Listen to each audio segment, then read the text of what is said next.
Bandeko balani de télévision Kimbangiste bana papa Simon Kimbangu mbote na bino banso besika bozwami esengo ezalaka na biso tango nyonso soki bokotisi biso kati na bandako na bino pona kolanda biso pe bofongoli matoi na bino pona kolanda lisolo oyo ekobimaka epai na biso pona koyoka likaba papa Simon Kimbangu.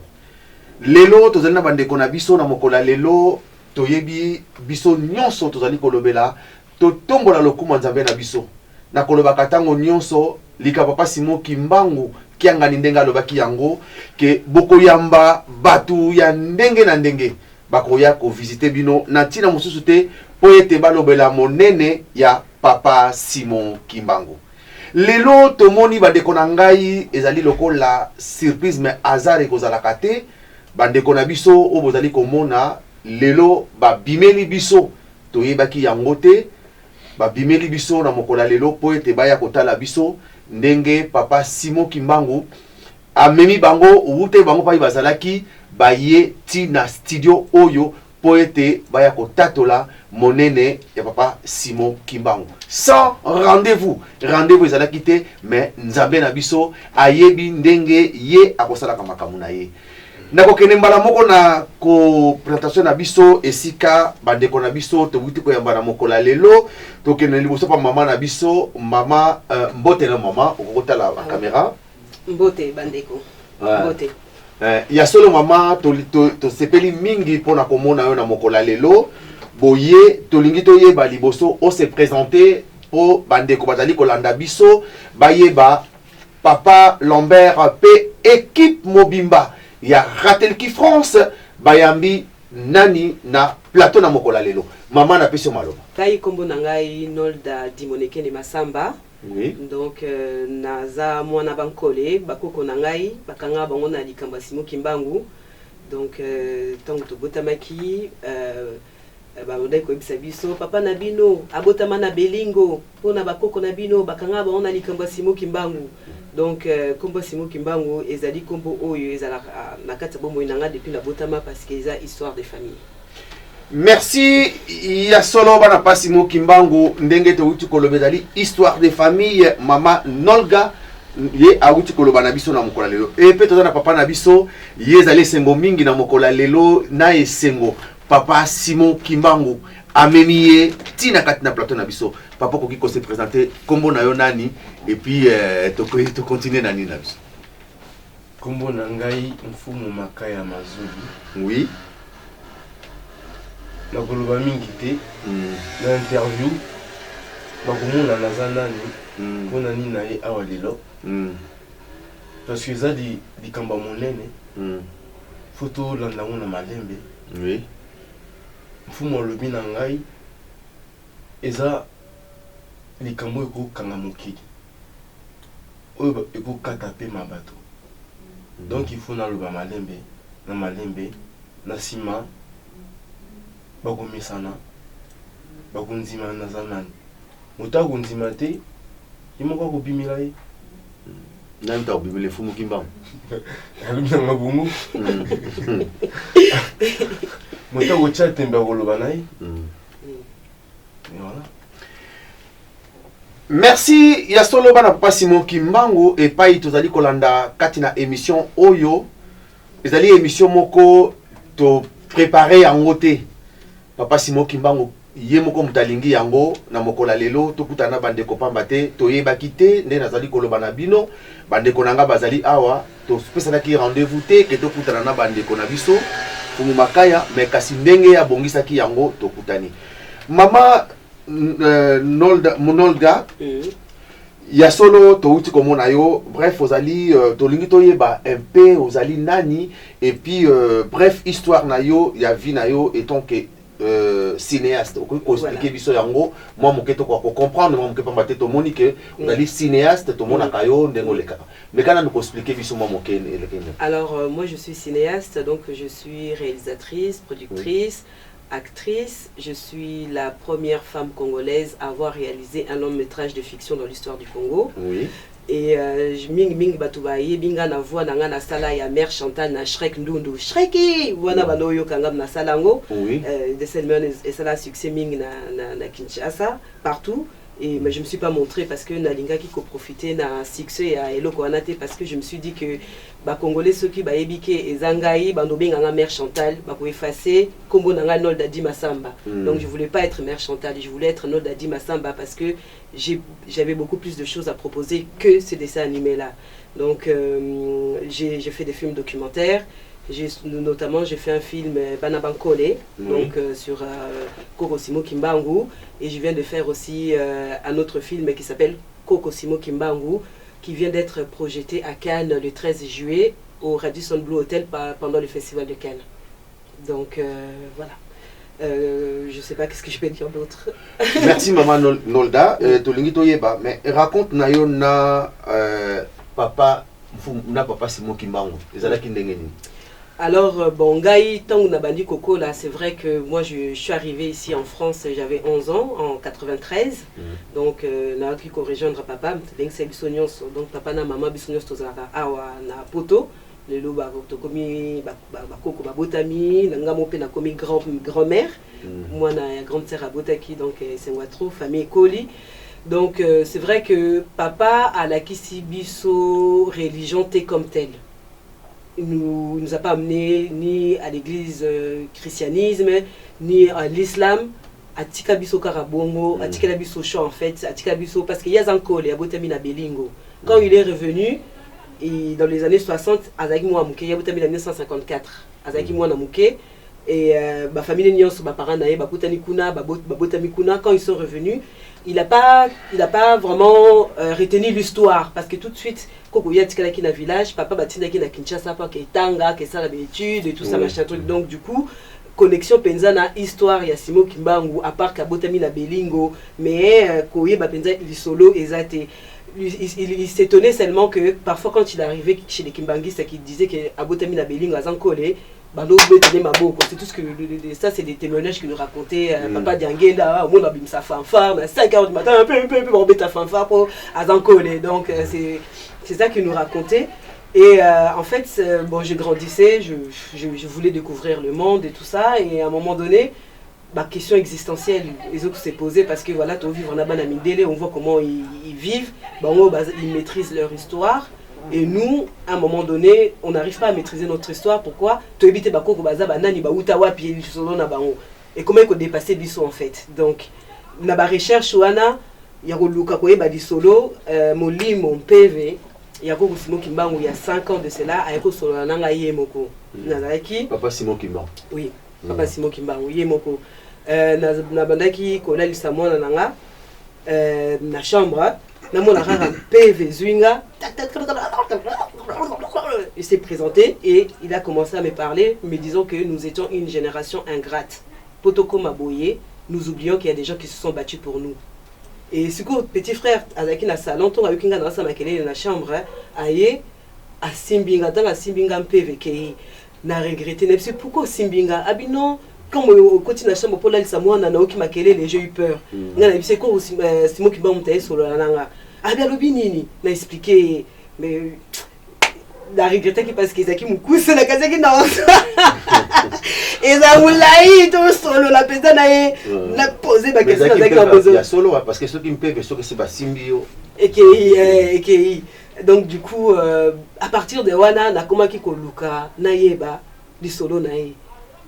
Na luka ki ko luka solo na yeba na komi ko fouiller partout vraiment na télé ki nyonso batu nyonso tout ce qui touchait Komo et Kimbangu na bandaki ko linga na yeba, mais c'est ko yemoko tellement abandaki ko gidenga abandako pesanga esprit à discernement pour na yeba vrai du solo na ye comme tel ndenge zali vraiment à l'état brut ndenge ba koko bazalaka na chance ba monaka ye à l'état brut. Et tant que il m'a fait découvrir film et documentaire na Salaki Banabankole, Koko Kizinga Elisabeth, yé azalaki na livre il y a ba PV oyo à l'époque coloniale ba belge ba bandaki koko matang bando kanga bato attend il y a relégation bato bazalaki et le solo na épée zalaki na kati. Ça c'était vraiment très bien. Koko Kizinga Elisabeth, il m'a fait venir les livres 4 mois après Koufinaï. 4 mois. Donc on dirait qu'il y a a découvrir un livre pour je crois qu'elle a rempli un livre. Elle a vraiment rempli sa mission. Et après ça, tant qu'on a bandi vraiment qu'on maîtrisait vraiment du solo naïe, c'est qu'on a commis qu'on réclamait présence physique nanga. Naïbsi bana ndenge zaboué pour bana mes enfants sont au courant de mes histoires ndenge ba évolution makamunyo so naïbsi bana ndenge zaboué koko Simon Kimba a réclamé présence physique nanga fona kende nankamba na kesola naïe. Après il y avait le festival de films panafricains. Enfin, le festival du cinéma de Kinshasa, j'ai profité de là parce que j'étais à un festival de films panafricains à Cannes. Je me suis dit, bon, je vais la soutenir au festival Nabiso. En même temps, on a profité de Nankamba. Je suis allée à Kinshasa, j'ai participé au festival. Et après, je suis partie dans le centre, dans Kasavubu. Dans Kasavubu, parce qu'il faut que Nankamba, il faut que les approbations, il y a Koko Simon Kimba qui a gagné. Donc j'ai assisté au culte. Nous avons petit frère et à maman, Noko Ipe, na Doudou Makolo, ye Aza Kimbangise, Azali, assemblé dans la cellule, il y a Bumbu, et c'est là Koko Nanga du côté maternel, pour Bazaki Kimbangise, Babanaiko Kende. Donc, facilité Kibiso, pour to Kende, Nakamba, to assister la culte. Après, c'est la Kinyon Stou, Pona Solola, Nako Simo Kimba, Kiangani, n'a expliqué qu'il y a dans un collet. Et que Koko Simo Kimbango ako solana na molimo azo réclamer siko présence physique na ngafuna kene na solana e alobi yo makambo na weza na nkamba afo kene nkamba donc papa Simo Kimbango kiangani papa Simo Kimbango kiangani apesi approbation abi yo fo kene nkamba na moment wana alemba moto bandi ba démarche il fallait nazala na kimbangi funa za kimbangi. Donc, na oncle, au côté de la cellule, il y a Tongo, na Bumbu. Après culte, Pessinga Kimbangi, na Toké Nango, na. Je crois que pour Toké na bureau belé, parce qu'il fallait, au moins, il fallait na côté au moins 11 bureaux quand même, 11 signatures pour Namokende. C'est pas facile d'aller en camp, on a l'impression que c'est facile, mais c'est pas facile. Je suis rentrée après ça, on est parti on est arrivé le soir dans Banzangungu, tonnek na cellule ya Bakimbangi Sezawana, tolala kikuna, c'est là na Tongo, on a pris les jeeps pour partir et de là, on avait eu la chance d'être escorté par des policiers révérends kimbanguistes, donc sur le chemin qui nous expliquaient l'histoire et parfois on s'arrêtait pour visiter des sites où bon bayebaki pour na ko retracer bien du solo ya Koko Simon Kimbangu. Tukumi na Nkamba, tokutaki papa Mbenza, tozalaki na ndeko kuna, grand frère à Doudou, yem tazala na clé à la construction et à musée en fait, c'est lui qui tient la clé. Papa Mbenza a signalé papa Mbenza qui m'a invité baye, allez à Bibiso alobi problème là olingini ninga na bisita funa kota kaka na mausolée pona solo na ko Simon Kimbangu abi bon problème ezate okota lobi kende osokola mai ya Nkamba ke sokola et tout ça toké na sokoli ba pesi c'est là en tout cas ils ont bien construit, j'ai dit c'est super. Kolia Ofele Kola Ofele bien accueilli, très gentil, donc on sentira on a pas d'ailleurs quoi, on a tu es dans la famille donc pour ça donc mais oui bien sûr donc c'était très bien. Après le lendemain na kutensuna papa Mbenza alobi olingi nini ngala bisi fuka na kutaka na mausolée abi bon problème ezate kezelanga na porte 5 je crois la télémakiwana et après à 15h il est venu tcha à côté singa na mausolée na solo laki na Koko nanga en tout cas na solo laki na makambo bela oye bisa mutema nanga ezaki chargé il faut na décharger ki penza mutema na fundi bango nyonso na fundi mukili mobimba na bisi en tout cas Koko to souffrir fort et tozali penza na bolingo na yo ya mingi ya ebele mais na foi na yo sikozaki ndenge tango kozaki na kati mais na foi na ngai za logola to pesa qui rendez-vous maintenant tu au bando ko exiger présence physique nanga mais voici on se présente comme ça non mais voici Koko donc ça veut dire que na koki koza na foi c'est dire que ezali quelque chose de naturel où c'est pas une foi. Je ne suis que la continuité de mon ancêtre. Donc, on cause à la foi, puisque ancêtre, donc, on s'est raté là à la foi. Ça veut dire que là, héritière, là, déjà, on dit mal, là, déjà, je vais me livrer. Mais voici, la Solo Linaye, donc j'ai pu faire une émission, on a présenté qui, comment s'appelle, Nkamba, j'ai fait un film documentaire là-dessus. Et la Linga qui filme un documentaire Ango et Bima absolument avant le 6 avril 2021. La Bima c'est au mois de mars. Parce que la Linga quittait à croire que début à boulot naïe et correspondre était na réveil nabiso. C'est-à-dire que avant que tout est que nous et comme abiso tu as déjà réveillé, tu as déjà en vous tout cas. Tu as une mission nabiso, on a déjà compris donc on est prêt. Donc to côté en pensa na ndenge moko il y a bien parce que on est là quoi, on est prêt à reprendre il y a besoin relève, on est prêt. Il y a qu'au bâtir boulot mission nabiso c'est la mission qu'il donne à toute une génération et nous on est la génération où on a compris notre mission et toi on a besoin il y a énergie nayo toi on a besoin de force nayo toi on a besoin il y a onyo soza qui nango nguya oyo zalaki nango tant ba koko ba monaka yo biso toi on a besoin nango parce que musala oyo faut ils ont le conclure il y a l'accomplissement il y a la prophétie nayo fait ça les mains et toi on a besoin nayo pour tout ça nango. C'est ça qui est merci ya solo bandeko tozali ko continuer to ko kende pa ya Mfumu Makaya et ye père le banabiso papa Mfumu Makaya ya solo ezali sengo mingi tolingi to yeba liboso oyebeli awa ndenge ni na studio oyo na yebeli awa na studio oyo avec mama Nolda mutembe minga awa na yebeki na ngate na yebe kite ki bakimbangi spe bazalaka awa na yeba nangela côté nga batu nusu bana mboka donc na mukulu moko na tuni boy Mfumu Kimbangu alobi na ngai boy umi nga kota bato na ye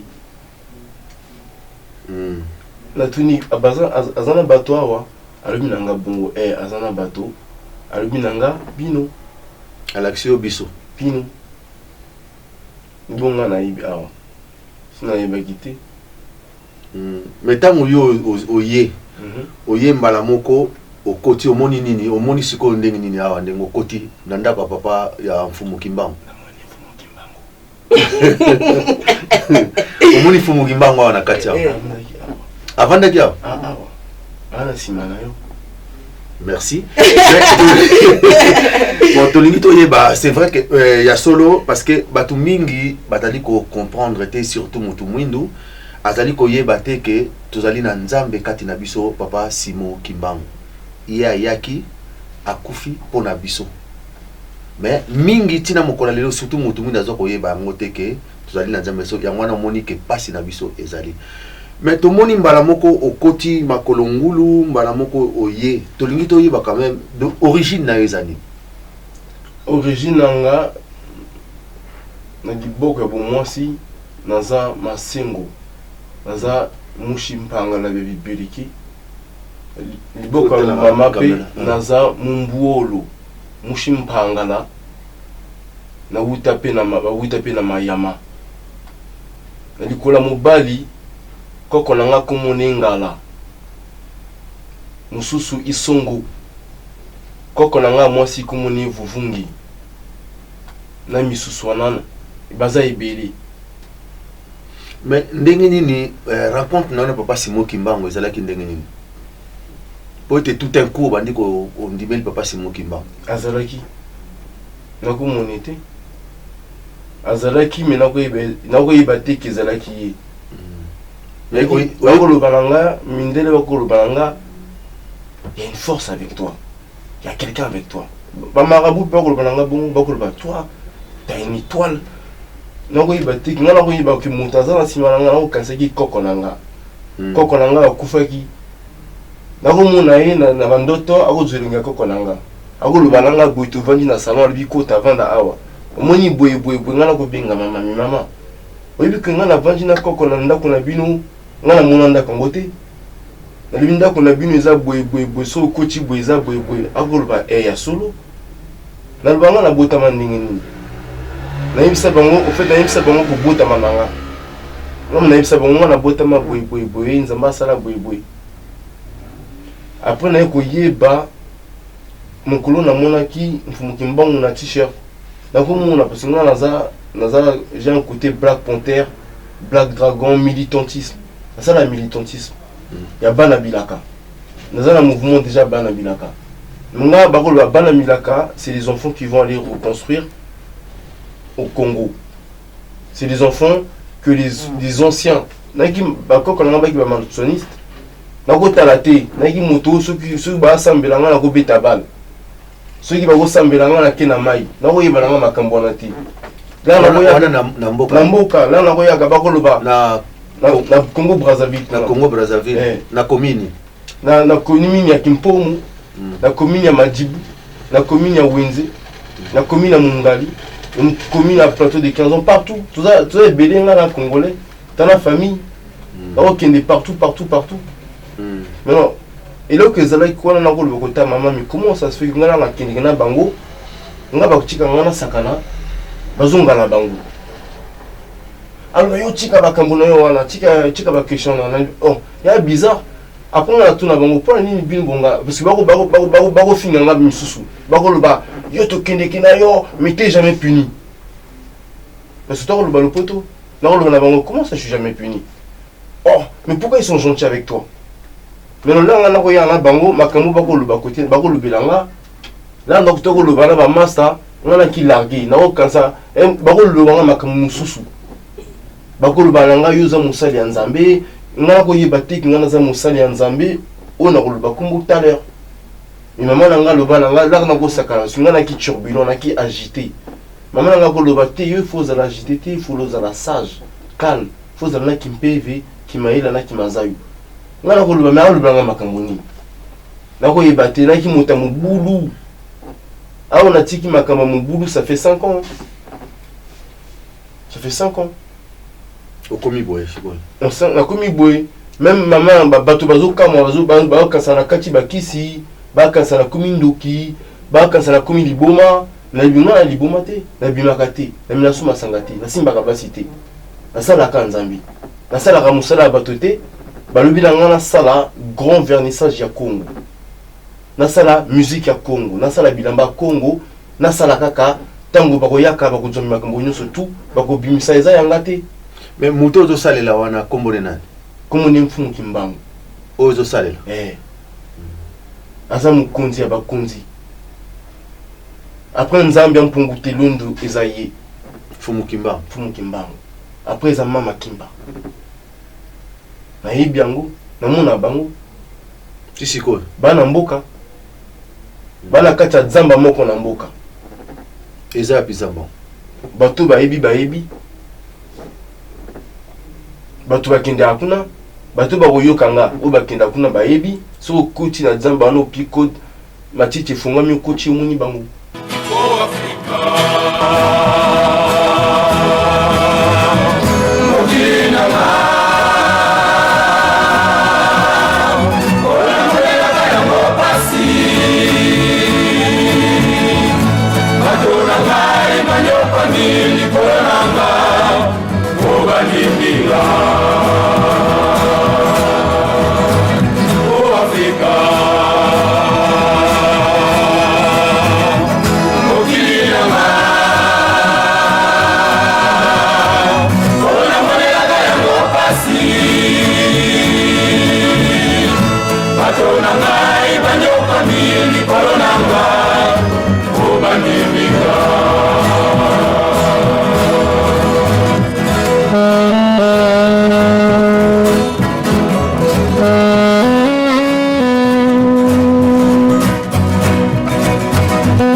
déjà le solo en cam.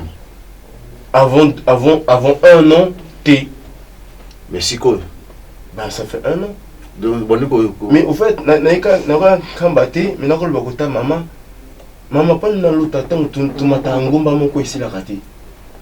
Ya ngomba ni. Nakolo maman tu mata ngomba moko parce que ngala na kimona moke bako imanga nzimbo moko balobaka. Ntango ifweni meno muna kamumongo zalaki nzimbo mama nanga. Soki na yimi nzimbo na yoki nzimbo na vanti na yoki en fait. Nako yebati na lo mama mongo wana ezani. Abinanga eza linguma ya bakoko. Alors banga kimbangu te. Eza epai bamona ki Moïse ou makambo ya bato bayebaki te. Bango bamoni moto, Moïse amona moto nepe kuna Moïse ba batu mihindo, bango tu ba mihindo ba Adam ba Ève ou bengaka Jésus, comme on est Jésus te, comme on est Christ c'est symbole molimo santo.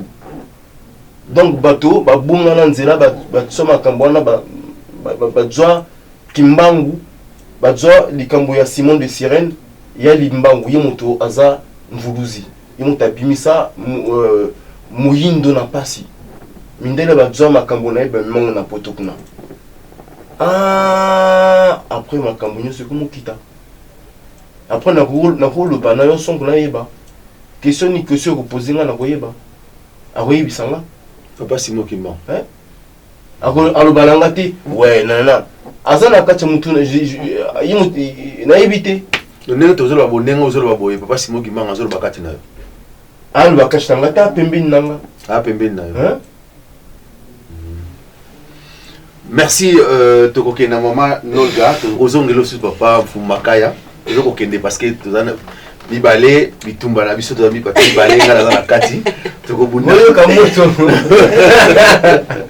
moza bacha plateau non ezala ke sengo mingi na plateau surtout plateau oyo ezali pona kolobela lika Papa Simon Kimbangu ngai kozala kananga esengo pona benga ma disciple Papa Simon Kimbangu ngala ko kufa pona Papa Simon Kimbangu na kolia na ko chika kolia pona Papa Simon Kimbangu na kolia nie bachini ya tabani ya moto balubi lia pona Papa Simon Kimbangu na kolia parce que na ibika koyaka mais déjà ce que so bengi ako bongola ngo koma na bengi na komi liboso na bi na benga ke na lebi ba papa ki se maki Kimbangu alobi nanga o memanga epai na komi le Papa Simon Kimbangu tabaki no mema mema yo epai maman Nolga mais kana no parce que biso to vanda ki nakata ko luka bien na biso na ndingi mususu to ki to visiter ba salle ba boye biso to bengi ba to ba biso ba boye na langu to vandi boye mais il y a ce que Kemboka to kendeni parce que mais ça rappelle le coronavirus le vaccin tout ça mais et banque ça biso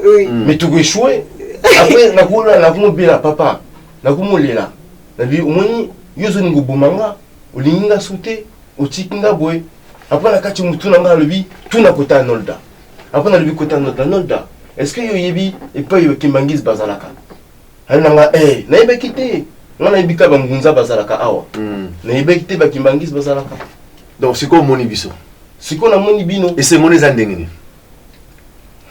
l'accent na c'est mona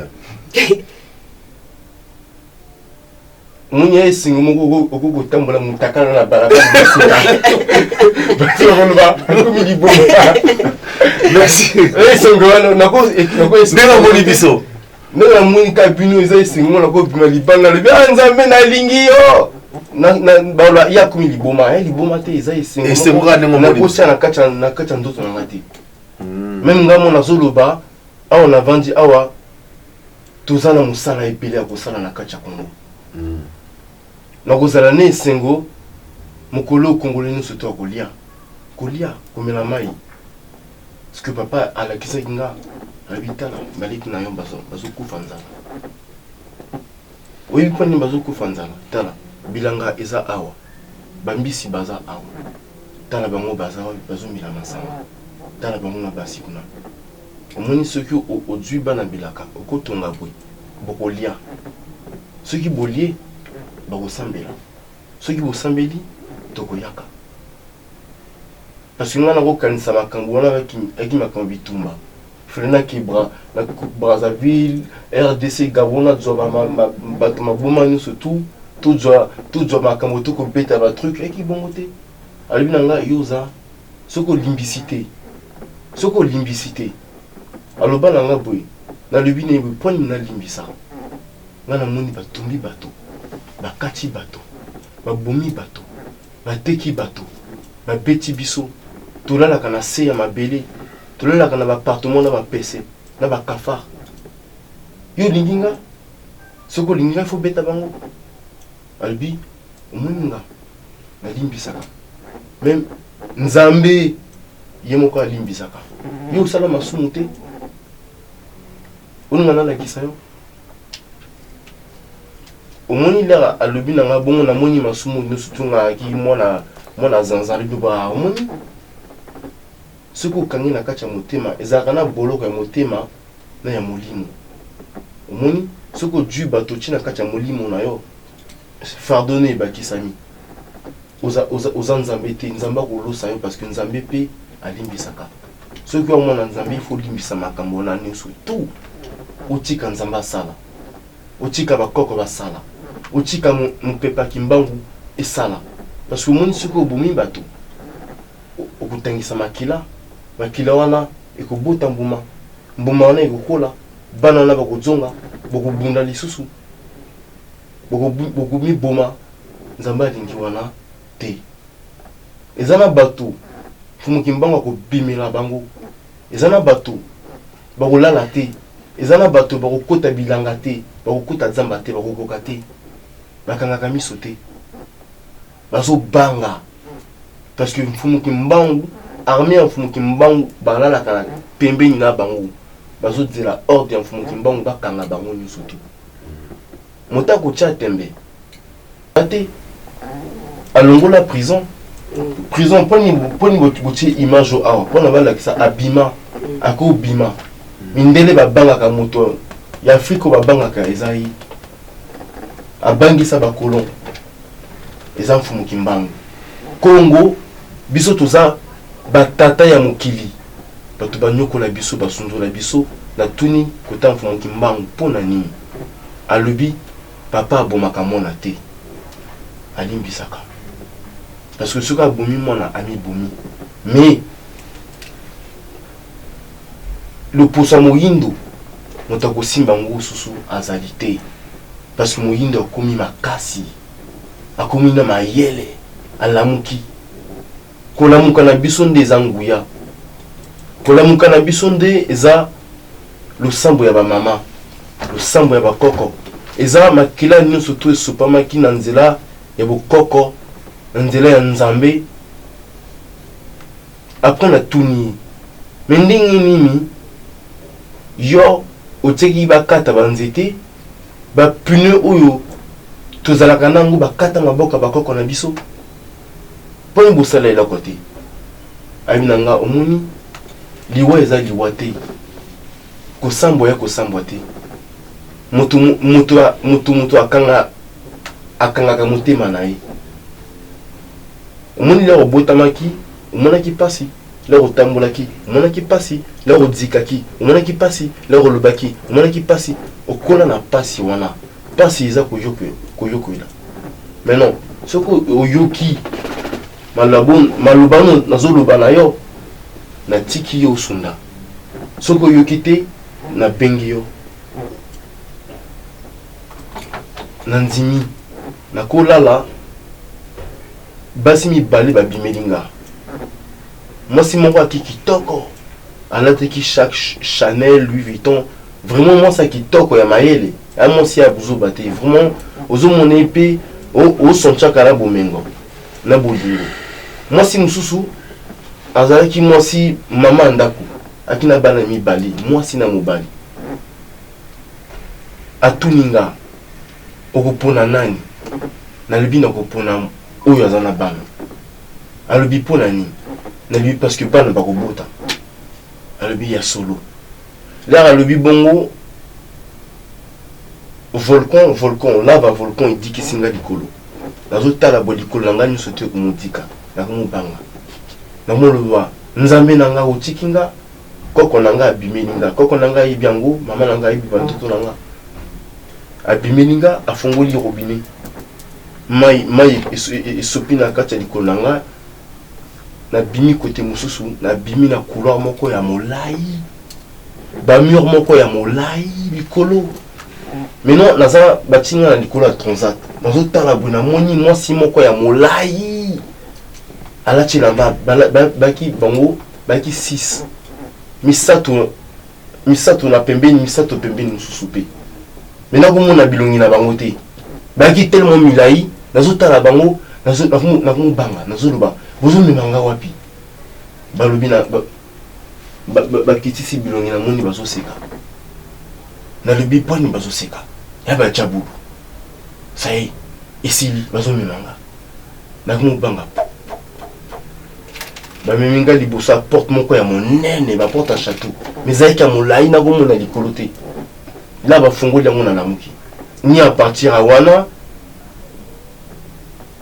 nako yeba que nga naza muta pamba te parce que là nako le baba rêve wana bato bako le balanga nga la rêver que te moi je rêve pas hein et tout nga nako banga ko kolala nako la deux fois nako la 8h ou 9h du matin na butu nako banga parce que là nako na rêver na le côté bato yo rêver que nga na rêver que te pour nga na rêver wana na rêver makambo wana après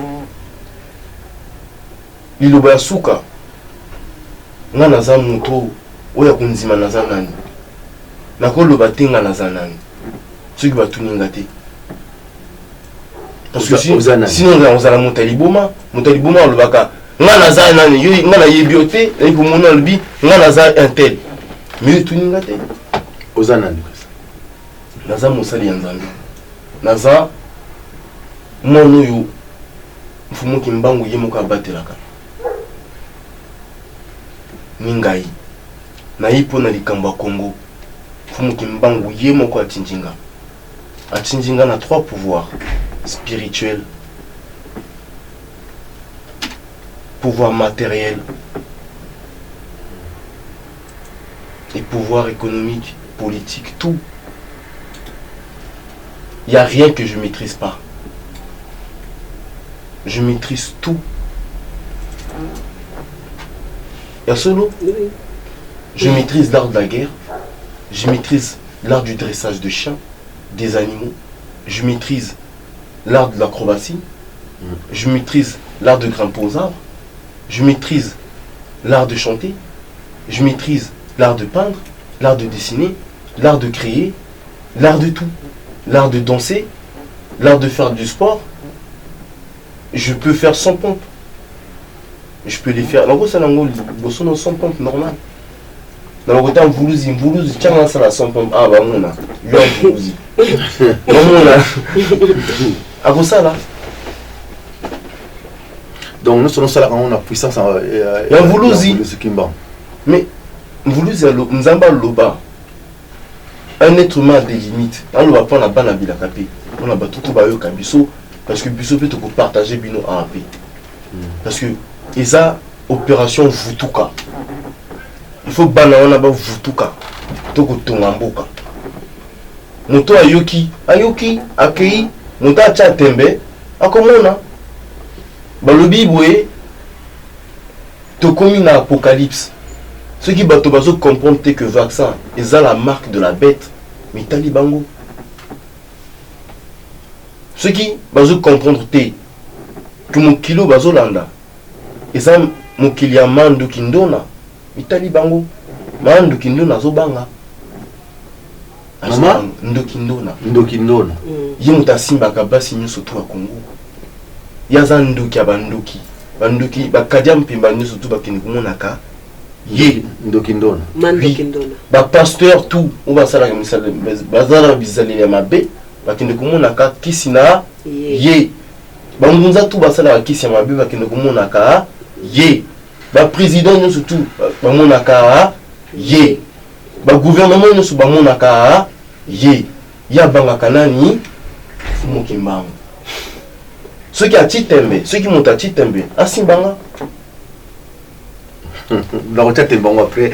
Ce qui est président a Chitembe, Asimbango Aloba, Bokangaï.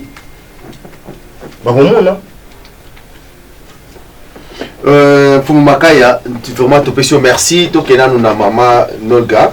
Maman Nolga, ya solo to moni parce que bobimé libiso, bosali biso surprise, bobimi tout un coup boum, to moni o memeli biso mopaya, o te ba kite mais ezali hasardé parce que papa Simon Kimbangu nazo ko répéter plusieurs fois, même fois que papa Simon Kimbangu ngana lobaki que to tiela ye ratel kito luki sika to tiango. Ezaki azarte bandeko na ngai bazali koyoka ngai baza ba témoin bandeko na ngai na kati na Ratelki France tozaki sika oyo nde tokamataki kombo lingonga papa Simon Kimbangu papa te papa Simon Kimbangu kana na boko yamba batu ya ndenge na ndenge eza azarte to andi komona ngo lelo invitation te mais papa Simon Kimbangu amemi Fumu Makaya aye na eti awa mais tolingi to yeba sikoyo mais raconte na yo na Fumu Makaya ezalaki ndenge ni. Alors par rapport à histoire nanga donc tanga na Utinkamba oui donc j'ai étudié ma prophétie à Koko Simon Kimbangu par rapport à Bana Bilaka et ndenge toko zoa kwa tulendo o ya na trois pouvoirs spirituels, politiques et scientifiques. Je me suis dit peut-être que biso tozala na chance ya okutana na été ndenge bakoko bakutana na Simon Kimbangu yemoko le gars naza cinéaste je peux l'imaginer na koki kokoma l'histoire ya continuité sur la conquête ya royaume Congo parce que soki biso bana ba héritier to lingi to réclamer mboka na biso na bakoko na biso on peut pas réclamer un pays. Parce que le pays est allé à la limite, oyo, ba mindele, ba tchaki. Ceux qui te l'ont réclamé, il faut te réclamer au royaume. Parce que Dieu établit des royaumes sur terre. Comme on a un royaume, il nous faut un roi. Roi, peut-être à quelque part, à Yamiyébité, tout ça, on a imaginé dans la Komalanga. Déjà, alors j'ai écrit une série, Wanzuri et les princes Fumuzola, une histoire d'amour et de conquête. Quand j'ai terminé d'écrire. Pendant que j'étais en train d'écrire mais c'était comment? En rêve ou bien? Non, j'étais en méditation pendant 2 semaines. Je me suis mis en méditation, j'ai prié beaucoup, je lisais beaucoup la Bible. En tout cas, j'étais vraiment connectée à Simon Kimbangu Yemoko. Et tu sais, quand j'écrivais, je me disais, ah, Moussala, non, ça les a tout y a un homme t'en foutanga. Et là, j'ai rêvé.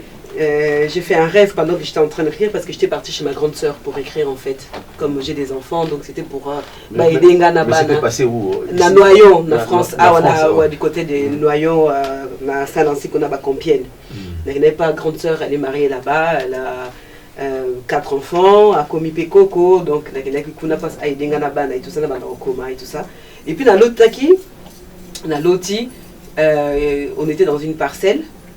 Quand on a côté quand on a parcelle ou on a mbala moko bato akine sengo parcelle on a qui fête ce qu'on fête ils ont le là ce côté na parcelle fête ndako eza kuna diva moko eza daki wana tant on a côté bato ando pesa nga mbongo bakabelanga tellement bando kabelanga mbongo ke moyena tenir mbongo eza te na komo pesa bana basimbelanga mbongo bosimbelanga ba moi quand j'arrive devant Koko Simon Kimbangu kiangani atanga talinga aseki alobi olingini na pesa mbongo ngabi oui alobi mbala moko azui luboko ne akoti si na poche na ye mais baza bakoko na ngati baba basta la rate baba papa la rate mais oui na Koko Simon Kimbangu mais oui aza koko là on visiter biso na bandoto parce que toi koko na bango c'est ça continuité on est continuité donc du coup abimi simbongo allez, à Pessinga Pakiambongo, tant que Pessinga Pakiambongo na sepeli, tant on a sepeli tozoki na voiture, après là il s'abat, oui, il a bimla bongo belé, allez, na badio compter mbongo. Après quand j'ai terminé, je me suis dit non, il faut qu'il y ait des cannes. Comme j'ai terminé l'écriture, il y a série Riango, j'ai vraiment tout terminé la Bible, 36 pages, j'avais écrit. Vraiment j'ai raconté l'histoire en fait, cela fait 5 siècles que le peuple Congo vit dans une désolation totale, depuis qu'ils ont perdu, depuis l'arrivée de Diego Cao à l'embouchure du fleuve Congo, qui est venu avec d'autres dieux en 1482. On a abandonné et oublié Nzambi Pungutulendo, les dieux de nos ancêtres, pour commencer à adorer les dieux étrangers que les envahisseurs avaient ramenés dans leur bagage. Alors j'ai raconté l'histoire qui Naki Kimpavita qui prophétisa l'arrivée de Fumu Kimbangu qui prophétisa l'arrivée du Kwatulendo, et je me suis imaginé, j'ai imaginé la suite. Dans l'inspiration, j'ai écrit la suite de comment l'Équatoulien vivrait dans ce monde moderne et comment il allait se réveiller de son long sommeil et qu'il allait prendre conscience qu'il faut maintenant aller reconquérir son royaume Congo. Et j'ai mis des conditions, et j'ai vraiment tout étudié et je me suis dit, bon, je vais aller au Festival de Cannes là pour aller chercher un producteur. Donc je suis partie à Cannes. Et à Cannes, j'ai fait la projection du film documentaire Koko Simon que j'avais fait et que j'ai fait le 13 juillet au Radisson Blu Hotel. Et quand je suis arrivée à Cannes aussi, comme la RDC est à la présidence de l'Union africaine, au pavillon africain, le Congo est à l'honneur. Et il n'y avait personne pour représenter le Congo. C'est un de mes amis ghanéens, journalistes, qui va interviewer la fondatrice du pavillon africain, Aminata Johnson. Il lui dit que c'est le Congo qui est à l'honneur. Il lui demande alors, il y a quelqu'un pour représenter le Congo? Non, il n'y a personne. Et c'est là que mon ami m'appelle. Il fait, Nolda, viens ici vite. Tu sais que c'est le Congo qui est à l'honneur, il n'y a personne pour représenter le Congo. Et je suis allée vite aller représenter le Congo. Et heureusement que je suis bien formée, je tiens quand même à le dire. Donc j'ai fait des interviews, j'ai mené des conférences et tout ça. Donc j'ai représenté le Congo comme il faut. Et la projection de Koko Simon Kimbangu s'est passée comme il faut. Les gens ont l'ont découvert et je me suis rendu compte que vraiment beaucoup de gens ne le connaissent pas comme il devrait être connu en fait. Il n'est pas aussi célèbre qu'il devrait l'être. Et qu'il faut absolument qu'on fasse tout pour le rendre célèbre parce que ces enfants ont besoin de lui. Aujourd'hui, les Banabilaka, ils sont au courant, on est au courant de la vérité. Voilà. On est au courant de la vérité et il y a un vide. Et ce vide-là ne peut être remplacé que par lui. Et il faut absolument que Bananabiso, on leur donne outils, on leur montre qui il est maintenant, là, pour intégrer, parce qu'ils ont besoin de lui. On a vraiment besoin de lui. Et pendant que j'étais à Cannes, je faisais mes émissions, j'ai rencontré Makaya, un jeune artiste qui était... Moi, j'ai sorti du pavillon africain. Lui, il était assis. Il exposait ses tableaux. Et quand je l'ai vu, j'ai passé. Et puis, l'esprit m'a dit, non, reviens, fais une vidéo avec lui. Parce qu'à chaque fois que je rencontrais quelqu'un à Cannes, je faisais des vidéos, en fait. Et quand j'ai commencé à faire une vidéo avec lui, ben, on se rend compte que nous sommes animés par le même esprit. On parle de Banabilaka, on parle de Vuluzi Kimbangu. Forcément, on est animés par le même esprit. Parce qu'on sait très bien que quand on parle avec les autres, quand ils ne sont pas animés par le même esprit que nous, on n'est pas connectés. Et quand on est animé par le même esprit, ben on est connecté. Et là, il me dit qu'il a peint 60 tableaux pour le 100 ans de Fumu. Pour le 1 siècle de Fumu Kimbangu. Voilà, il faut qu'on se voit pour parler. On parle, on se rend compte, c'est que lui, il a peint, c'est ce que moi j'ai écrit. Il y a une hasard. Il n'y a pas de hasard. Une partie, c'est là en fait. Là, c'est le Vutuka. Il n'y a pas de hasard. Partout, tous les Banabilaka, ils vont rentrer. C'est ça que j'avais là. Oui. Ça veut dire ça. Et ça, bon, là, oui. Pour un peu vous schématiser le truc. Et je tiens à signaler aussi que j'ai trouvé une productrice parce que j'étais partie pour chercher une productrice. Et ben, la productrice aussi a rêvé de moi. Quand je l'ai vue, elle m'a dit, c'est pas la fille que j'ai vue dans mes rêves. J'ai dit, si, c'est moi. Donc tout ce qu'on a fait, c'était des rencontres que Fumu Kimbangu Yemoko a préparé. Parce que même la productrice, elle a zappé moi Nabilaka. Elle, c'est une Camerounaise. Mais à moi Nabilaka. Donc c'était vraiment des rencontres. Et ça s'est très bien passé à Cannes. En tout cas, j'ai été à Kamba. Ça, c'est sûr. Ça, c'est sûr. Ça s'est senti, ça s'est vu que j'ai été à Kamba parce que j'étais partout. Les montées de marche. Non, viens là, montée de marche. On commençait à me poursuivre. T'étais vraiment... oui. Je disais à papa, en tout cas, quand on Simon Kimbangu sera Kanela Kinga, en tout cas, je suis en train de le vivre là. Merci Maman Nolda. Merci à Solo Bandeko Bana pas Simon Kimbangu. Tozali komona bisomoko. Makambo e balakaki biso tozali komona yango e moment nango ekoki. Papa Simon Kimbangu kiangani. Tanga lobike tangu ya Jacob et Sili na temple. Chose tozalaki to lengi alobisko tangu na biso ekoki. Tangu na biso sikoyo yango yo sikoyo yango monike bakmundele ya lingasi li sabiso makokate oya zana sima yende mtosala makambo donc tozala sona ko banga te ndenge bazali kosenga biso ntango nyonso mwana mpasi Simon Kimbangu esika tozali tosala ba recherche totika nanu tokoti na kati ya distraction koyina na entre biso malamu totika ngo po tokota na ba recherche ntango na biso yango oyo toluka nzambe na biso et place tozali soko bengi ye azali nzambe moko azoko répondre obengi ye ngai nazalaki na ndako mama nayebaki teke bino bokoya nabimaki tozalaki na émission mpona kosala sensibilisation ya apaki lelo mais ntango nabimi namoni esprit mosusu etindi ngai elobi nanga azonga na ndako elata costume nazongi na ndako nalati costume natie cravate ya nalobi mo vert naye kovanda navandi place wana nalobi esprit ezotinda ke bato bakoya ondire bato bakoya bakokutana na biso malamu nazala bien tout un coup namoni ndeko nanga Mfumakaya aye oza ndeko na ngai mwana mpasi mokimba kunzambe mpungu tulendo mfungi bamfungu bika nzambe ka tutela masa totelemi ngana muni yo donc bandeko bana mpasi mokimbangu ndenge tovuti koloba tozokokontinue na kati na émission na biso tozokende siko na kosukisa yango pamba te ntango ezali obele ntango mais Mfumakaya tomoni yo na kane accoutrement ndenge mosusu mais mpona nini kasi kane oyo oza nango kane oyo ayiki mikolo nakolinga naki na méditation nakomona banzete ebele nazoloba mpo ningana na kati ya nzambe namona banzete. Et là je vais faire un témoignage à toute humanité pour Haïti, pour Martinique, États-Unis, Asie, Suisse, partout dans le monde. On va quitter l'Europe, on va arrêter de parler en français. On va tous repartir à prendre la langue. Et on va plus parler en français. Là, c'est pour ma dernière fois et ma première fois que je fasse une émission. La prochaine fois que vous allez me voir, je ne parlerai plus en français. Parce que ça sera... Tu parleras en quelle langue? Nanzinga ou Kimba ou Gulu Balakacha Monapanama. Na évité. Na Kimpumbulu. Alors le balongola ma papa, na sotambola batu bazomolanga. Na zolba ponini, na tambola ne chimotali. Même nga pe na komi mona motali boma.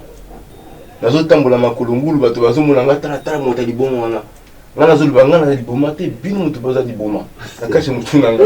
Sumuna. Parce que na tuna e pona nini ochanga makolongulu. Alba na boy. Omoni milimo nyonso to itambola na yo. Ya ochanga ma papa. Napoléon akenda kuna pana bakata bino connexion na biso. Biso tozalaka makolongulu. Kauchu ekataka connexion na Nzambe. De yango na kamba bazaka makolongulu. Aka makolongulu na nkamba. Na kamba. Oyebi yango? Nayebi. Donc le comment na tambola makolongulu na cité na ke Élysée na coach restaurant na liaka na ma couverte na liaka na maboko na liaka na restaurant buzobate na mataka banzete na tongo na lamuki na ke na kata zamba na govanda kuna méditation. Après na duba tabula nga na sali peinture na sambeli tous les jours na sambela plus de 20 fois. Plus de 30 fois. Au sambela nani? Na sambela raté. Na loba na Nzambe. Na tout na gaé yo tinga awa. Mais non, na loba na nani. Même tela na cimetière. Na ko loba na bato ba kufa ba yukuna. Soki monta yibite harmon na nga loba monta liboma. Mais nga nazo sentir ma présence na bango awa. Donc nazo loba na bango. Donc na yibite na za wapi. Parce que c'est na gola là na moni bango. So na la muki na moni bino. Merci papa, papa Fumo Mayal Makaya na mama Nolka to komi na famille na émission na support aussi pas batté télévision to yebi ke za na temps to pesi bino merci mingi papa Simon Kimbangu a pambola bino azala na bino atambola na bino parce que atambola na bino déjà eza na biso sengo mais likambo nini bokoko loba na bandeko yo jusqu'à présent poto ke na suka émission na biso jusqu'à présent bazali nanu ko comprendre te bazali nanu na kobobungi bazoye badate ke papa Simon Kimbangu yewana nzambe na biso pa yaki po mobikisi na biso na bali na mfumu makai na kosambela liboso naza moto moto alobaka makambo alingaka naza mfumu kimbangu te naza nzambe te nasembela nani moko koloba mikate zotala yo tozo bika mfumu nzambe wabonga nani wazonzange peni nakoloba nakobanda kote ya bamama bamama botiki banzungu botiki bambeto botiki bandako botiki bana botiki bilanga botiki bokoko botiki makambo na nyonso tu bozolanda bilanda-landa mama moto abotelaka bana mama moto abotaka mama moto asungaka mama moto apesaka bana balandaka mama bana bayokaka mama bamama mokolo lelo oyo ngai mfumu makaya nazalaki moto ya mokili ngai mfumu makaya moto aleki nga na mokili azali te nalinga mokili ti nakufa pe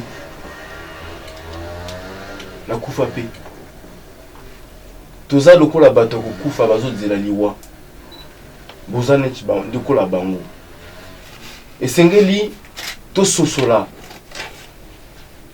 bokosokola bovanda bolosa makambo nyonso to ya biso te bovandaka mokolo moko bovanda botala esika oyo bozali botala bilongi ya bana na bino botala mayela bana na bino bakokufa bakotikala bakotonga nini bakokufa ndenge nini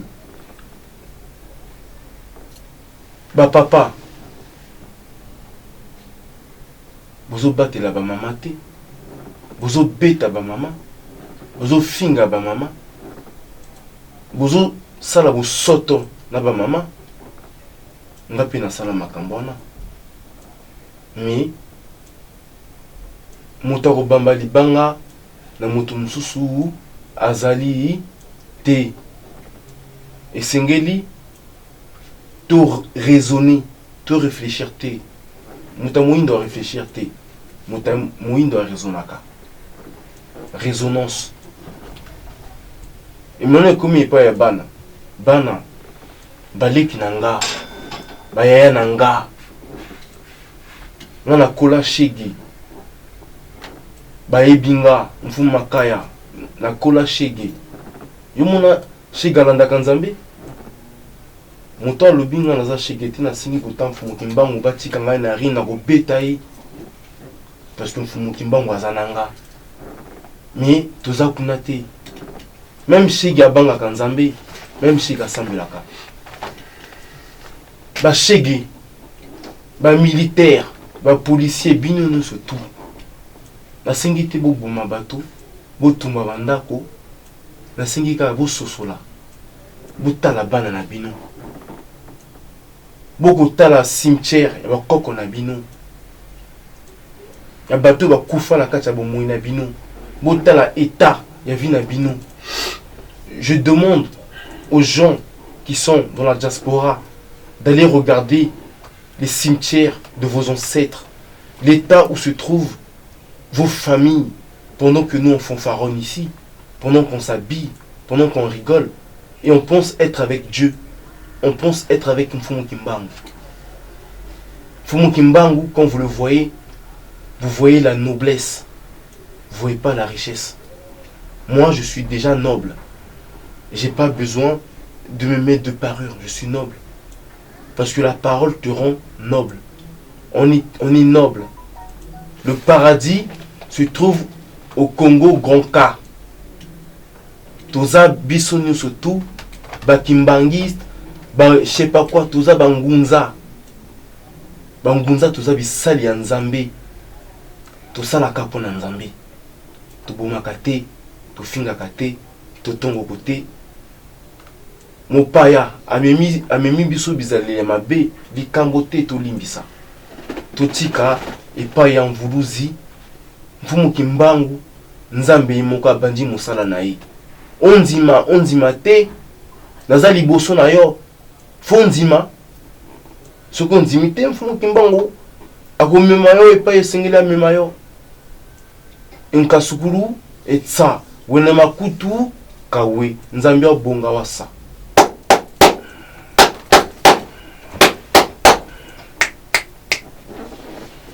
Merci ndenge bauti koloba na biso oazana matoi ayoka tokena mama Nolga likamni kokoloba na bandeko na yo oyo tina mokola lelo nanu baibi papa Simon Kimbangu te topesi yo maloba.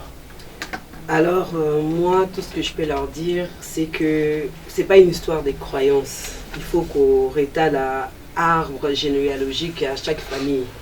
Donc, on ne peut pas rejeter ses ancêtres juste parce que Olingi ou apprécié à Baninga. En 2021, ça passe plus. Donc, logique, voilà, et les gars, et comme c'est une histoire de famille maintenant, quoi, donc chacun doit défendre sa famille. Et donc, du coup, ben, moi je leur dirais, ben, interrogez vos familles et puis il faut s'accepter parce que quand c'est rejeté, et ça dans le là-bas, court-circuit. Donc, il faut s'accepter. Aux Congo, eh ben, il faut aimer tout ce qui est Congo à 100%. Donc, bah, quoi apprécier, il faut arrêter maintenant parce qu'on n'a même plus d'arguments. Ou tu comprends ou tu comprends pas. Nous, on ne marche pas avec les gens qui comprennent pas parce que comme il y a les Banabaloka, Banabilaka, Banabaloka, pour nous empêcher d'accomplir Banabilaka. Et nous, on n'est pas là pour un moment où tu n'as pas compris, tu ne sais pas qui est Fumukimba, on ne sait pas la peine de nous approcher parce que pour Nabiso, tout le monde a tardé on a beaucoup de choses à accomplir. C'est vraiment, on a compris la mission que Coronabiso a tiqué la biso, toi accomplir na combo nae. Et on compte y arriver au Royaume Congo. Et c'est pas facile. Bon, c'est facile parce que voilà, tout ça, on a plaisir. Voilà, parce que nous, on a remis la connexion avec nos ancêtres. Voilà, tous alliés. Et donc, tout ça, la boulot n'a biso comme il faut. Donc, si tu ne comprends pas, ben, cherche à comprendre. Si tu as compris, viens avec nous, avec l'esprit de Fumukimba. Parce que sous Amon Abaloka, on est tellement fort, on est tellement sûr de nous.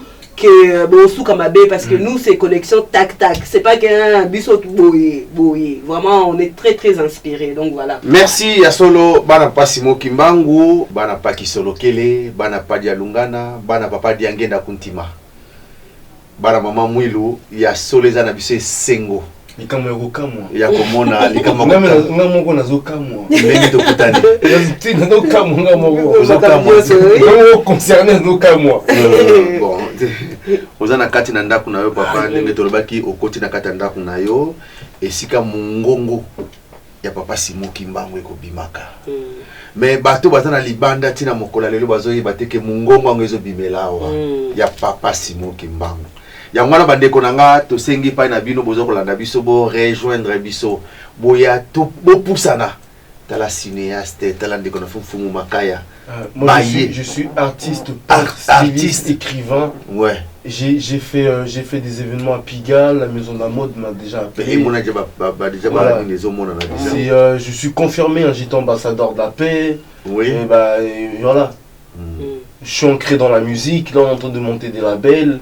Donc on l'a dit siko makambo papa Diangenda loba ki liboso to lokala subo konza likolo nyonso au tiki yango to kozo papa 21 déjà c'est commis 6 avril oui c'est ça misé na rosenga na au sala somme sur photo que na misé eza 60 pour la bino pona toke na ona misé pona 100 ans à Fumukimbangu 60 tableaux toko bongisa mo toko pesa mutatali makambo papa Tony Diangenda yende mutu akozo ba tableau toke na mo pa ya papa na misé bongisa la biso ngo toke ko kotsa ngo na misé là on a un jugement le 19 novembre à Blois parce que na bimisa ki soka pona na yebisa bango boy mvuluza lobi na à petit béton. Dans le bin à Bango, le bin à Binosso, vous quittez et vous allez pire que ça, dans pas longtemps il y aura des tremblements de terre. Nazana ba audio, dans le téléphone, Nasima, Tokolanda Makambona, parce que Koloba Voulouzi, eza muke il faut la qui s'appelle il faut parce parce que que la téléphone la kango ezala kala kati onzima nga pe natala kango bo nazo nzima te nga na mona ngo libosa miso na nga tamo na mona na nzima te na du téléphone na du nazo tana na nzima suti alors na sala nini pour nzima. Merci bana papa Simon Kimbangu kiangani to wuti kolanda bandeko na biso mibale na makambo to wuti koloba na mokola lelo malamu ndenge tozali koloba lelo to bongwana ya solo ndenge ye mokonza mba lobaki to bongwana to longola basapatu bazoloba na biso zali ba chaussure te mais bizaleli oya mabe ba mauvais emballage otozanango to tika yango po ete papa Simon Kimbangu moment na ye koki po asala na bana na ye soka ye kokuta yo na salite moya sala na yo ekozala te yango tango yango ekoki tala ndenge azo kokutanisa biso hasard ezalaka te ni rendez-vous ni tobengani na téléphone tobengani na mfumu makaya te na yebi pe ye te mais lelo tokutani ndeko na ngai mon frère. Donc eza sengo mingi ya kokutana na mama Olga merci mingi nzamba pambola bino. Pona lelo émission na biso tokosukisa ngo wana mais toko continuer yango toko tikate toko senga na papa Simon Kimbangu apesa biso sous makasi et bo continuer toujours biso tozali bo kende kozula biso makamu na libanda boya na ngona ndako na ye po ete tolobela yango pona mokola lelo toko pesa merci na bandeko nyonso bozali ko salisa biso bo continuer ko soutenir ratel ki pamba te mosala ezali ko ebandi ko mona na 2021 mosala komi belé batu pe toza ko senga batu boya mama Wivine dianzenza kuna na Stuttgart na Allemagne toza ko zela bino mama Clémence Mambo kuna na Stockwell toza ko zela ba mama Seleki na batu ebele papa fidèle kuna na koreki ya Saint-Ouen toza ko zela bandeko bozale ebele et ba tata na ba responsable ba paroisse to sengi na bino et alika kate ya France te partout bokoki ko salisa poete to komisa eloko yo munene ezo senga makambe bele ba pareil biloko tala kaka nde bandeko bandiko ya soki ba kokuta biso na salite to nga kozala ndeni papa impressionné za ndenge mo moni studio na mokolo moko na tona ko tamfu Kimbangu pona nini utaka biso na miso bato nyonso te aloba nanga omoni loka moke bato mikonzi akotaka na sima moke après babinaka liboso omoni bato baza mike akotaka na mimwelo ya monene basumbaka na bilamba apona na yokela na koti awa na lobi famille na lobi te peuple na lobi te bato baza wapi na lobi famille awa na koloba na lipoto libana bilaka cette télé là je sais pas c'est quoi mon fou makaya on va vous ramener à Cannes ça va plus être ici c'est trop petit moi je suis fou makaya mazulu un fou Kimbangu avec moi il m'a tout donné si je lui dis de vous donner quelque chose elle va demander tu vas voir que dans pas longtemps vous serez plus là pas si ici lui papa ye nzali sili merci papa ye nzala ngai sili ngala moni bino singa la temote mandala merci ya solo to komi na suka émission na biso to kopesa merci na bandeko bosali biso papa Branly kuna na caméra papa Branly Sweka to moni papa Tony Diangenda kuna na régie toujours na poste azali fidèle na poste na ye et équipe technique nyonso ya Ratelki France bazali wana pe to moni na présence nabiso papa président il y a apaki na commission il y a bateau na Europe mobimba oya benga na papa Blaise Matomene bango fazalaki awa na kati na plateau et sengo kati na mitema poete bozali kolanda biso pe na tokozwa bino tango mingi te to pesi bino merci pe mbote esika nyonso bozali papa Simon Kimbangu ndenge tozali koloba boy akota kati na bandako na bino asilisa ba passion za kati na bino et alongola bino ko banga ya maladi oyo za kati ezali ko tungisa biso na kati na mokili oyo et surtout makamuna vaccin to banga ya ngote tokovaincre yango tokolonga yango na mpo ya papa Simon Kimbangu mpona wana tosukisi ezalaki ya bino ndeko papa Lambert Makwemimo tosukisi émission na biso wana nde tokutani na bala nsima botikala